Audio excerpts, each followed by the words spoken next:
The Soviet Constitution of 1936 is a largely forgotten yet highly interesting document, and one which is discussed with interesting detail in Samantha Lom's book, Stalin's Constitution. The drafting of the Soviet Constitution had several steps. Originally, 11 subcommittees were created to write the laws of various aspects of the Constitution.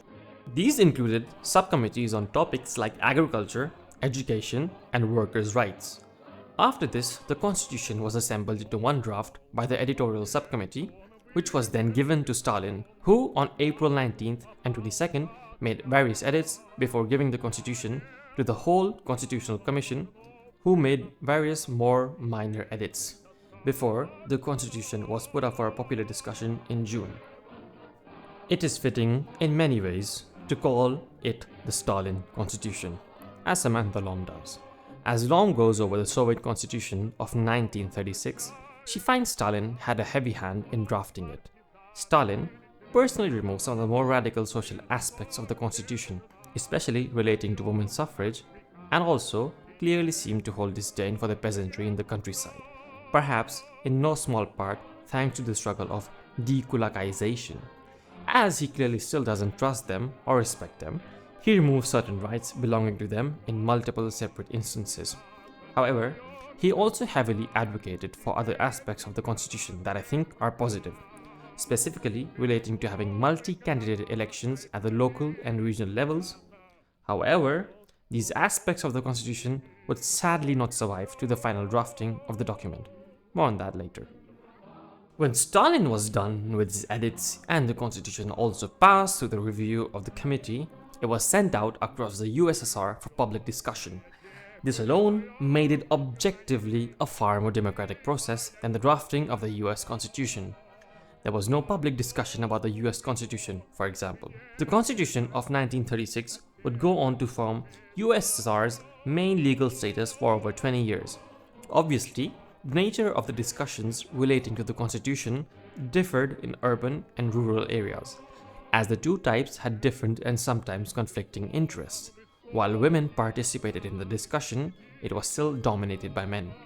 But the fact that women participated at all is impressive for a country where 20 years earlier women had basically no rights whatsoever. The campaign was of course plagued with issues, especially in the rural area, in terms of implementation.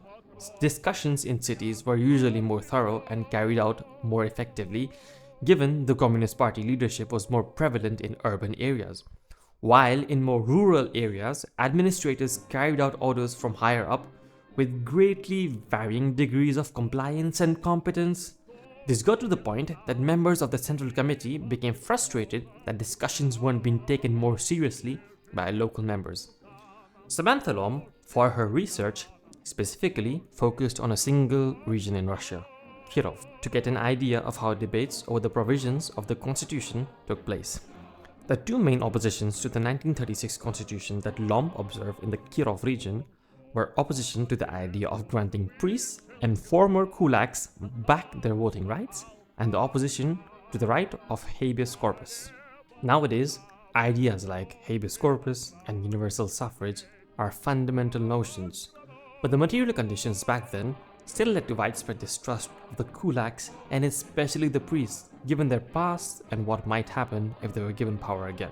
Clearly, this level of opposition supports the idea that there was a notable level of genuine support of the repression of the rights and power that the priests and kulaks had once held under the Tsar, and pushes back at the idea that repression was simply something that came from the top down, and that the common folk completely disapproved of any sort of repression of the former ruling classes.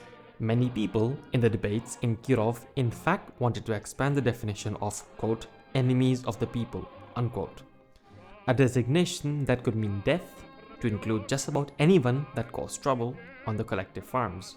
Neither of the two objections were complied with, though.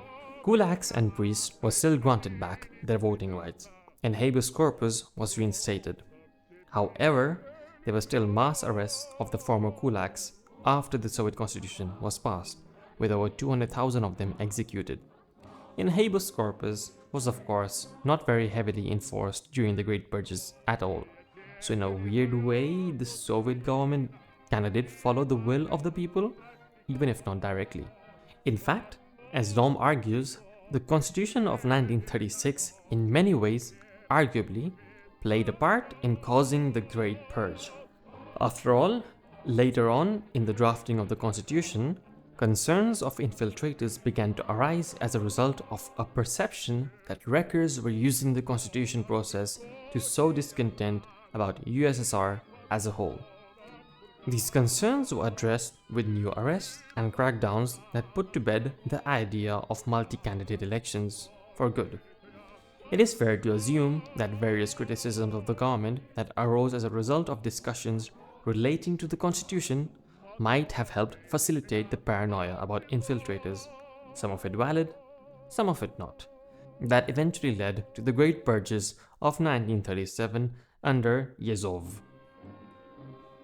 Though Stalin and the other members of the Central Committee actually initially advocated for multi-party elections at the local and regional level, extreme opposition from these local and regional officials, as well as the paranoia relating to the infiltrators, led to the Central Committee omitting the requirement for multi-candidate elections in the constitution out of fears of instability that this would cause.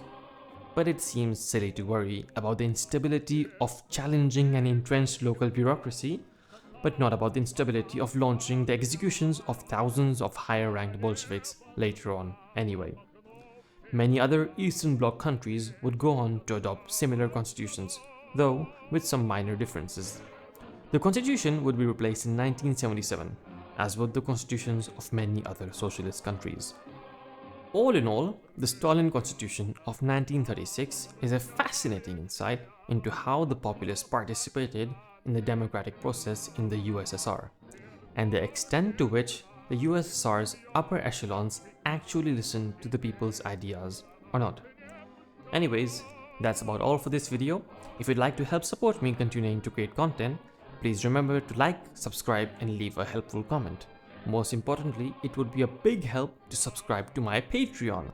As a sub, you can get access to Patreon exclusive essays and videos. Thanks for watching, and I'll see you next time.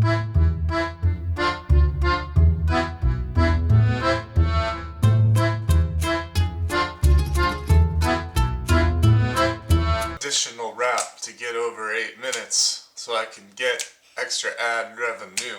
Here's my rap to get over 8 minutes so I can get additional ad revenue. I lost my reading pad, so I need money so I can get a new reading pad. And this is my rap to get over 8 minutes.